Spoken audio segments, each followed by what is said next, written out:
This is a Columbia Type B graphophone, often called the Eagle, because a base machine cost $10, and that was the nickname for the $10 gold piece that was in use at the time.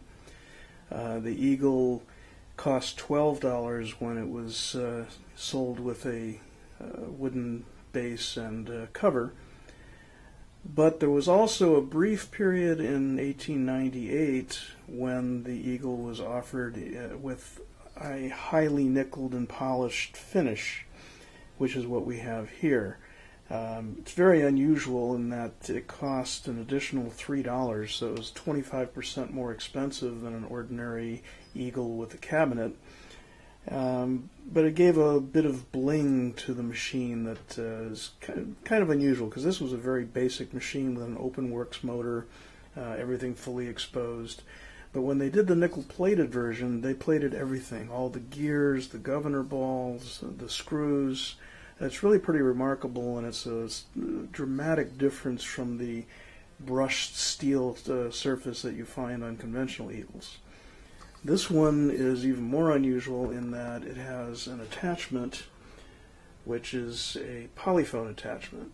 And these attachments were invented in 1898 by the Chicago Talking Machine Company and are found fairly often on Edison machines, but for Columbia machines they're quite rare, in large part because they were extremely expensive. It cost $15 just for the attachment.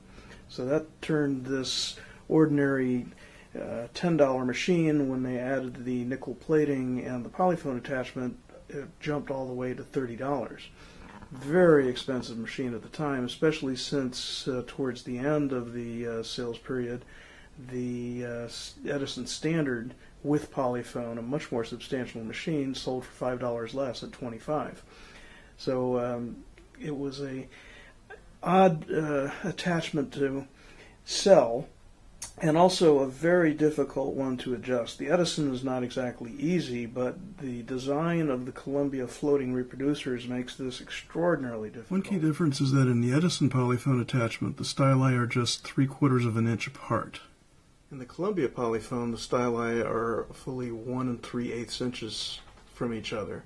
So this creates a longer lag time between the two styli reproducing the sound, which creates much more of an echo effect than you find in an Edison Polyphone.